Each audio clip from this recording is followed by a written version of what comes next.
And with us this morning, as always, I pray what I say will be pleasing in God's sight. We're continuing our multi-part series on the Lord's Supper and looking at it this week. I would like us to spend some time focusing on one issue that seems to create a lot of division with the Lord's Supper and a lot of strife in congregations on it, and that is the second serving of the Lord's Supper on a Sunday evening. I'm not sure why this causes so much friction, but as we looked at last week and talked about in some of what we were looking at then, more problems are caused by what the Scriptures don't say than what they actually say. And that's where much of the problem arises with this particular subject of the Lord's Supper, is the Scriptures don't spell out things specifically, so men and women start trying to add in their thoughts and their ideas and their wisdom to it without proper study. Because as we go through this study this morning and this evening, Lord willing, as well, and we're going to take and build what we have been looking at over the past 2 weeks, and we're going to take those things and start making application to the second serving or second offering of the Lord's Supper, or in some cases, some people would even say that an evening offering, if it's the only one, is wrong. But we're going to take what we looked at for the past 2 weeks, and that's going to be the culmination of a lot of our study from those 2 weeks, because we'll see whether or not a second offering of the Lord's Supper is scriptural. To lay the foundation work, a lot of this morning is going to be a foundation for the biggest contention that is given from those of this for a second serving of the Lord's Supper. But we're going to look at some ideas. The book that I've been studying from to help me with this series, multiple people have very strange ideas about the second serving and why it should not be done. But as we look at the scriptures that we have, we're going to see why it is scriptural. But I hope we have established over the last 2 weeks in what we have looked at, what we have established will help us understand our study more today. While we don't have a direct command for every aspect of the Lord's Supper, we just don't have a direct command. We're commanded to do that. It's something that we're told to do. We also have some very strong examples that we can look at and use in our study. Acts chapter 20 and verse 7, we have looked at that verse multiple times. And for what we then have command and example, then we take those and use necessary inferences and expediencies to fulfill those commands and to make them scriptural. An example of an expediency, as I talked about last week, and necessary inference would be with our singing. We don't have a command in the scriptures to have a song leader or a song book, but we're told to sing. There's not a direct command for either of those. Thou shalt have a song leader. Thou shalt have that song leader sing 5 or 6 songs. Thou shalt have a prayer in between a few of those songs. We don't find that, do we? Neither of those are specifically mentioned in the scriptures, but having those helps us fulfill our command to sing without violating God's word. And that's what makes it a lawful expediency, is if we can do it without violating God's word. Another thing that we could look at as an expediency is the computer and the projector that are sitting up here. And we're going to look at that a little more in depth later this evening. But some have objected to those over the years and say they were unscriptural and that the preacher was showing movies during their lesson. But that's just not true, and that's not what it's there for. Yes, Super Bowl Sunday, we could crank up the Super Bowl in here and watch it on the projector. But we're not going to do that, are we? That's not what it's here for. So using it the way that we do, what command in the scriptures are we violating?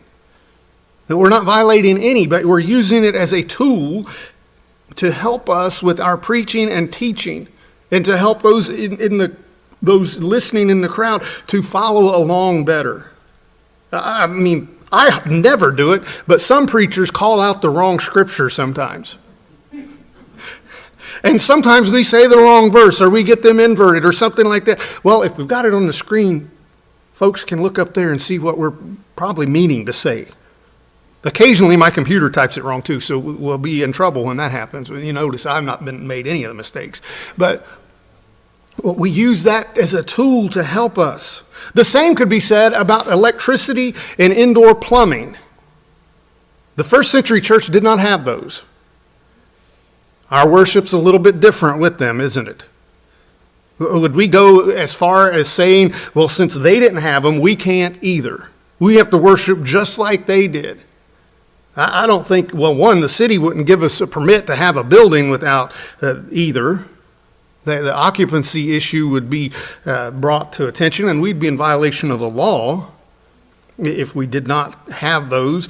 And that's an expediency, isn't it? It helps us fulfill the command to come together and worship. We're required by law to have those things. We would be in violation of God's law by breaking man's law in that instance. To use that as an analogy is ridiculous, but that's how some of these objections and divisions in the Lord's Supper are too, when we really start breaking them down and taking them to their logical conclusion. Can those things that I talked about be abused? Can the projector be abused? Could our electricity be abused? If it was lighting something that's not scriptural, yes. Could the projector be abused? Of course it could. But those are not reasons to have them. We can't have it because it might be abused. And we'll look at that a little later as well. But they are beneficial tools. Just like people can hurt others with a hammer. But it's a tool that is necessary. And the burden of proof for that is on the accuser saying why we shouldn't have them. Will show us where the scripture is that we're violating. Prove that in the scriptures.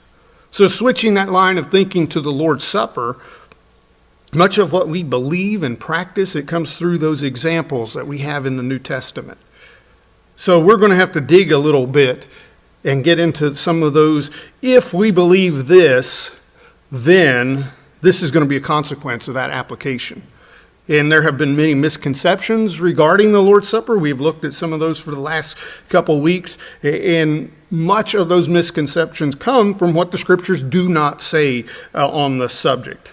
And many have tried to make their beliefs binding on others and have caused great problems in the church. And that's what we're going to look at today with the second serving.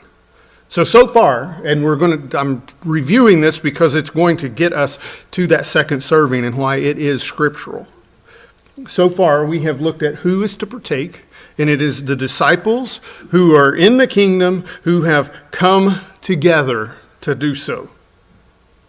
And we noted that when we look at everything in the confines of the scriptures, that we're not trying to add to what the scriptures say, and we're not trying to change things where the scriptures are silent. That's where our divisions come from, but that's who is to partake. Other people can partake. We're not going to demand to see a membership card as we observe the Lord's Supper. They're going to partake. If they do partake and are not a disciple and are not in the kingdom and are not partaking in a worthy manner, that's their issue, because we're to examine ourselves. And when we look at 1 Corinthians chapter 11, what did Paul say? When we partake in an unworthy manner, we're bringing condemnation on ourselves. We're not bringing condemnation on the entire congregation when we're not partaking right. We're doing it to ourselves. And as we look deeper into the Lord's Supper, we're going to see this is a very individual aspect of our worship service. I'm to examine myself. I'm going to eat and drink condemnation to myself when I partake in an unworthy manner. So that is who is to partake. Secondly, what is it that we're doing? Well, we're observing the Lord's Supper. It is a moral feast. It contains only two elements, and that is a problem that has caused many of the division with the a second serving when we're looking at it as something that it is not, and that is, it is not a common meal. And that's part of the problem when people are trying to make it into something that it's not. Well, that starts causing problems. It is not in any way, and we're going to look at a few more verses that will explain this as well. It is not a common meal. It is not for physical nourishment. It's a spiritual feast with only 2 items in it. And as we look at it, when we start asking some more questions today in this evening, that's going to come into play a little bit. So that's what it is. And when do we partake of it? When are we to partake of it? And that's what we looked at last week in depth, was on the first day of the week. We have examples of that in Acts chapter 20 and verse 7, and implies through that wording in there and in 1 Corinthians 16 verse 2 that coming together on the first day of the week was an every week practice that they had. And part of what they did was break bread around the Lord's table. And some have tried to use that term, breaking bread or break bread, because it appears in different verses in the New Testament. Every time it's used is not meaning that they're taking in the Lord's Supper, because if it does, then we're going to have some very hard times making application in all of the verses where that phrase is said, because the Scriptures use it for both a common meal and the Lord's Supper, and that's where we have to study the context of those verses. The Acts 20 and verse 7, when the disciples were coming together to break bread, they were not eating a regular meal together. So before I got here and started this to look at the Lord's Supper, we need to look at what we use. Well, we use, and we just did this, so we should all know this. We use the bread and the fruit of the vine. That's the contents of the Lord's Supper. We do that when we come together. And we come together and do that on the first day of the week. What just happened just minutes ago. And for our worship service as a whole, as we study some more in 1 Corinthians, we're going to see that theirs was not, and that's the context of 1 Corinthians, is getting some things in order that was way out of order with them. And it's important to note the context of everything that we look at, who said it, who it was being said to, in the context around when it was and why it was being said. And 1 Corinthians, the Corinthian church was not done in order. So this is what happens when we partake of the Lord's Supper at the morning worship service. We come together, we partake of the unleavened bread and the fruit of the vine. We are assembled together, and it's done on the first day of the week, and it's done decently in order. Would we all agree with this? Would we all agree that up to this point our study has agreed and shown that this is the correct way to observe the Lord's Supper? I would hope we would all answer yes to that. If not, let's talk more about that after worship service. Let's sit down and look at what the Scriptures have to say, or set up a time and study this more. But hopefully through our last 2 weeks, that's what we would agree on. But sadly, many have caused problems and divisions, and congregations have split over trying to force different beliefs on how the Lord's Supper should be observed. And it's not found in the Scriptures. In the topic at hand that we're going to look at tonight, and Lord willing, we'll kind of wrap up our study next week on this, unless there's some specific topics that you'd like to have discussed further. But we're going to look at what the Lord's Supper says when we partake of it next week. But at the topic at hand is looking at that second serving in the evening. And what is it scriptural? Let's dig and find out. Well, last week we talked about Mark and John, if you remember, Sunday evening. And Mark, when he writes, his writing is based on the Jewish time, the Jewish measurement of time. John, when he writes, his time is based in the Roman measurement of time. And how, as we looked, it doesn't matter what time I mean, it matters, but if we look at and try to say that everything is based on the Jewish time frame, then we're going to have issues with the scriptures contradicting one another. We're not trying to match some ancient form of time measurement. Whatever time frame that we're under today, that is what the first day of the week is for us to partake. And as we looked at some of the divisions over partaking in the second time of the Lord's Supper and when we can and can't partake, some of that is because people believe that it can only be taken during daylight hours. And that's why the second offering is unscriptural, because it's done at night. It's after dark. Well, not always, because in the summer it's usually still daylight. In the winter, it feels like our morning offering is taken in the dark because we have such few hours of daylight. But some have objected strongly to a second partaking because it's only to be done during the day. And that is much like the term breaking bread.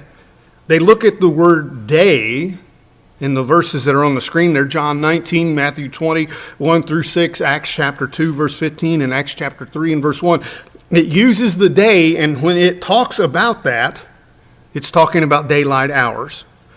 But this belief that we can only partake during daylight hours is going to be problematic at best when we try to justify it and align it with what the scriptures say in other places. Because, John 11 and verse 9 says that Jesus answered, "Are there not 12 hours in the day? If anyone walks in the day, he does not stumble because he sees the light of this world." Now, we would have an issue with that right there in our current time, wouldn't we? Because our day, Sunday, started about 10 hours and 20 minutes ago at the stroke of midnight. And it's going to end at 11:59 p.m. or 2359, however, if you want to tell it in military time. At the next stroke of midnight, it becomes Monday. That's 24 hours. Jesus is talking about, one, the way that the Jews measured time, and two, the time to be able to work during the day. In Matthew chapter 20, paraphrasing here, he talks about laboring in the vineyard and doing that during the daytime when we can see to work. In the passages in Acts, again, talk about the hours of the day that were divided up the way that the Jews told time. So why can't we use this as a reason to limit the partaking of the Lord's Supper? First day of the week is the approximately 12 hours of daylight hours that we have. It has to be partaken of during that. Well, because that's not the meaning of the day. And even with Jesus, I left a point out of my PowerPoint, I think, but no, I didn't. I'm out of whack. Why can't we use it? Well, look at when the disciples assembled by the example that we have. In Acts chapter 20 and verse 19, then the same day at evening, being the first day of the week when the doors were shut, where the disciples were assembled for fear of the Jews, Jesus came and stood in the midst of them. Peace be with you. Then, of course, Acts chapter 20 and verse 7, and on the first day of the week when the disciples came together to break bread, Paul, ready to depart the next day, spoke to them and continued his message until midnight. Sounds to me like those services, those worships were starting in the evening. Those two verses show us this idea that the church was coming together in the evening hours. That would be near or in complete darkness, especially during winter months here, wouldn't it? So would that be unscriptural then, according to these people? Well, we can't find a scripture that violates, but, well, we couldn't partake in the Lord's Supper. What if that was our only time to come together? It was in the evening. Would we just be unable to fulfill the command? I don't think we can make the scriptures say that, can we? But not only with these verses, but Jesus himself says that the day includes the night. In Mark chapter 14, Mark chapter 14 and in verse 30.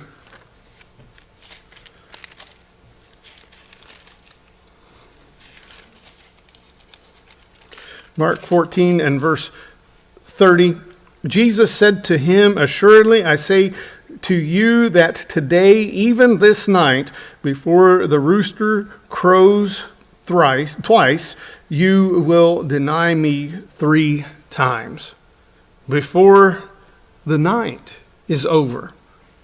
This very day, before the night is over. That included that 24-hour period, didn't it? It took us into darkness, and it's still the same day. I don't think we need a lesson to go any further that a 24-hour period in our society is the measurement of one day. And in trying to bind specific hours of the day that we are permitted to observe the Lord's Supper is binding something that God has not bound. And when we find ourselves doing that, we need to stop. The only logical way that we can look at this is that the first day of the week is a 24-hour time period. So when should we meet? If that's the case, when should we meet? Well, that is an expediency. That is determined by each congregation. That is something that we have the power to choose to help us fulfill the command of God to assemble, and we can do that as a congregation and make that decision to help accommodate as many people's schedule as possible. Can we meet at 8 in the morning? Yes. Could we meet at 10 in the evening? Yes. It's still the first day of the week, isn't it? I think, and I remember when it happened, but I was a very young boy when it did, but we went from 9:30 to 9 a.m. to accommodate someone's work schedule who could not get off work on Sunday and was having to leave early and could not partake of the Lord's Supper. And we moved our schedule. We adjusted that for that family so they could be here. Was that unscriptural? Well, we went from, some may have thought it was at the time, we went from 9:30, I think it was 9:30 or 9:45, to 9 a.m., so that this family with this man that worked could stay for the entirety of the worship service. That's an expediency, is it not? Just like the order of our worship service is an expediency. We set that decently and in order, but I'm pretty sure that that's why we partake of the Lord's Supper before the lesson, because I know that there were some folks that were occasionally having to leave early and miss the partaking of the Lord's Supper. So we said, well, we'll just move the time that we do that during our worship service so that you can be here and not have to miss that. That an expediency, remember, is something that helps us fulfill a command of God without violating His word. Where in the scripture would we say, well, we have to do it after the lesson? It has to be done the first thing when we walk in. It has to be done at the last thing before we walk out the door. We can't find that, can we? The expediency and the wisdom to use it properly says it has to be done while we're assembled, but we can determine what time that is as long as it's done decently and in order. We're commanded to meet on the first day of the week. The expediency is setting the time or times during that 24-hour period that works out the best for everyone possible. Hopefully that lays that objection aside. Partaking of the Lord's Supper in the evening, because it's dark, is not a scriptural objection to the Lord's Supper or to the second serving. Another one is that second serving of the Lord's Supper, or we could just say the second meeting on a Sunday evening as a whole, well, that encourages abuse, so we shouldn't have it. We're just not going to meet at all because some people might abuse that time to come together. And for some reason, partaking of the Lord's Supper seems to be the biggest objection to the second service from what I was reading. But is that a reason to, just like the projector, we could show things on it that's not scriptural, so we're just not going to have it at all? Does that make any sense whatsoever? Is that second service for us to come together, is that encouraging abuse? Meaning that if I have something that I would rather do, well, maybe sleep on Sunday morning, maybe go out and fish. Maybe if I ever got that boat that I'd like to have, well, it'd be beautiful Sunday morning to be floating on the lake. Maybe hunting or camping or whatever we like to do. Well, I don't have to worry about coming on Sunday morning. I'll just come Sunday evening. That would be abusing it, wouldn't it? That would be the wrong thing. We're told in Hebrews chapter 10 and verse 25 that we're not to forsake the assembling. So I know it is true that over the years there have been people who have abused the second service. They have not come one time because, well, I can get it the second time. But with this logic, the morning worship could be abused also, couldn't it? Well, I'm not going to assemble tonight because I already did it this morning. Don't have to worry about that. It could easily be abused. There's something going on later today that I just want to do.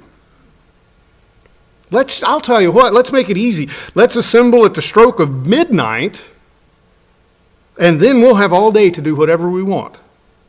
Wouldn't that be, that's a logical way, isn't it? That's a terrible attitude. For either time of the assembling, if we have that attitude, then we're in the wrong, aren't we? As we said, the meeting time, as long as it falls in that time frame and is set by us as a local congregation, is an expediency for us, and it's set by each individual congregation. What works best for us may not work for Evendale or Lockland or Knollwood or any other area, Mill Road. I don't know what time they meet exactly. Knollwood, they do it crazy. They do everything at once. Well, guess what? All of their members are able to come together at once. It's okay. It doesn't have to be at the same time. It's up to each individual congregation. Having that second service is an expediency that can be abused, but that should not be the reason for not having it. It's because many people can't make one time or the other. And just because I cannot make the hour or two in the morning, but I could make it the 23 hours remaining in the day, does that excuse me of the obligation to fulfill the command to assemble and to partake in the Lord's Supper? Well, I missed it at the morning. I don't have to do it anymore. Now, we're talking about those who have legitimate reasons for not attending, not just because we have something better that we would prefer to do, but if I can make it, if there's a time that I am able to make it, then am I relieved from that duty to fulfill that command? We're not talking about someone that is sick and confined to home and can't get out. That relieves us or would keep us from assembling at all because, well, I would hope for common sense we wouldn't come in and spread it to everybody. But if we're sick and we can't get out of our house, we're not fulfilling any of those commands.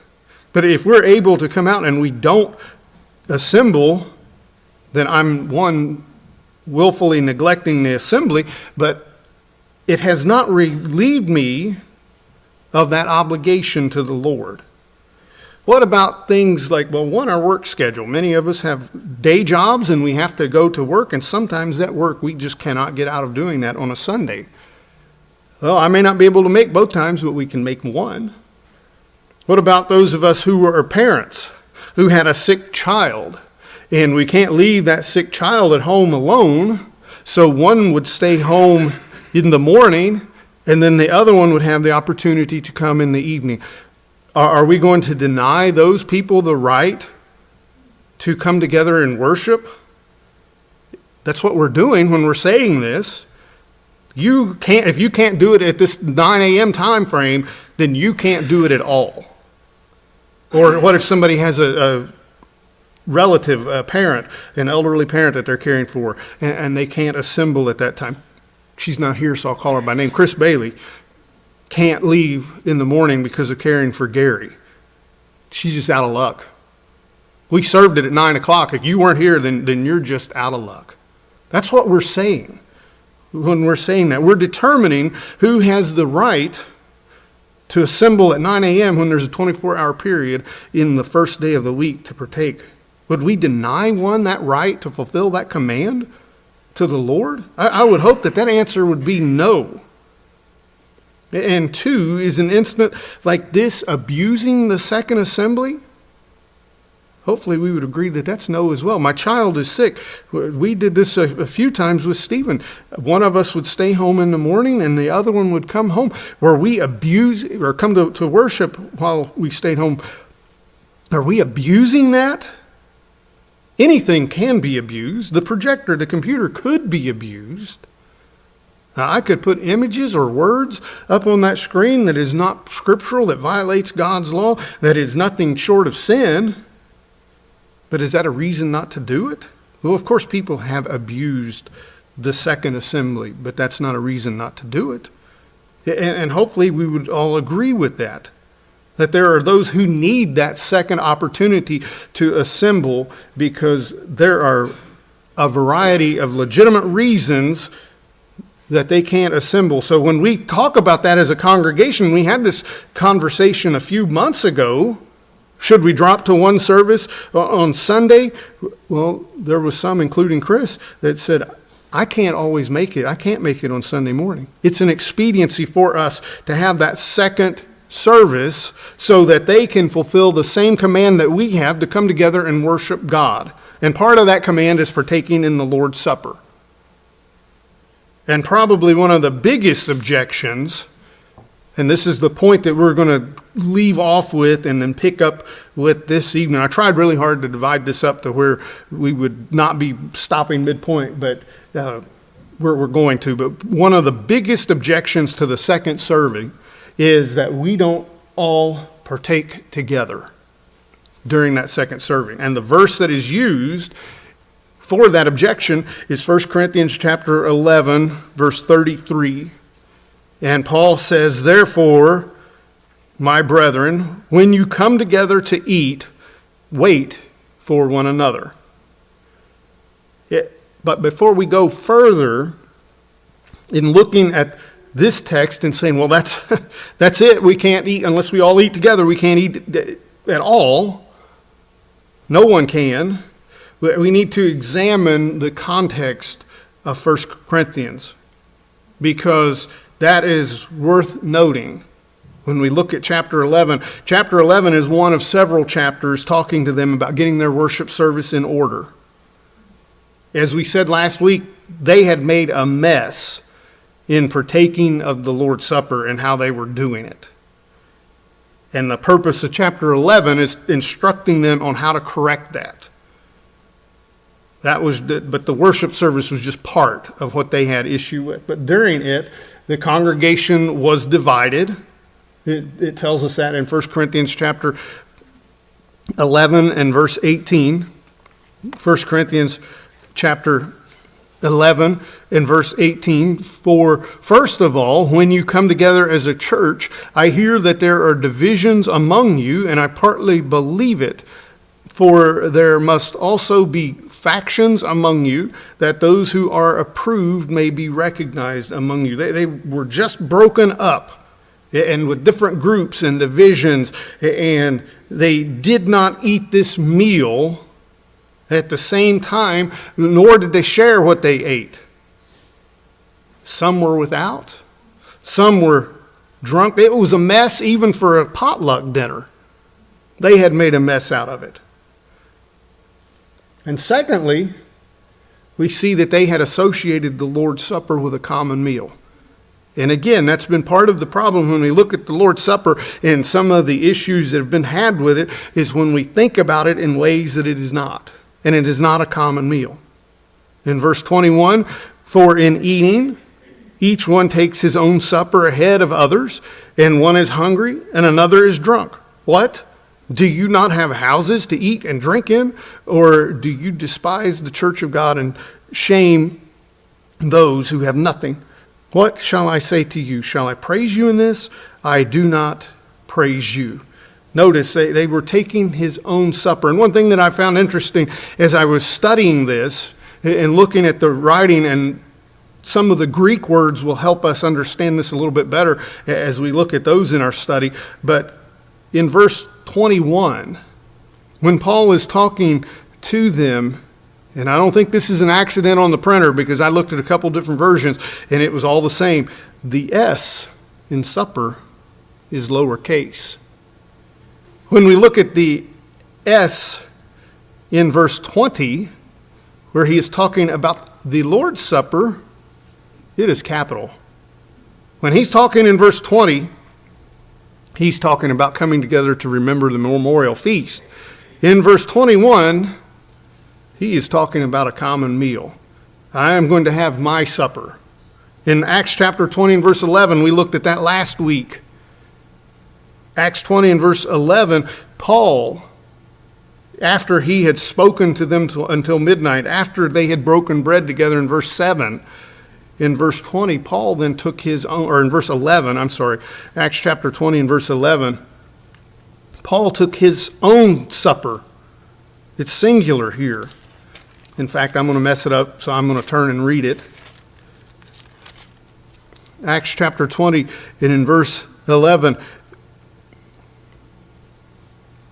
now when he had come up, had broken bread and eaten, and talked a long while, even till daybreak, he departed. That's Paul. Paul is eating his meal for nourishment to sustain him to start his journey, actually to continue on his journey. 1 Corinthians 11 and verse 21, they were taking their own meal. And while they were doing that, they were leaving others hungry and in need and in want. That's not what the Lord's Supper is. And Paul tells them how to correct this problem in verse 22 and 34. In verse 22, he says, you have houses to eat and drink in. In verse 34, if anyone is hungry, let him eat at home, lest you come together for judgment, and the rest I will set in order when I come. You're not here to satisfy your physical hunger.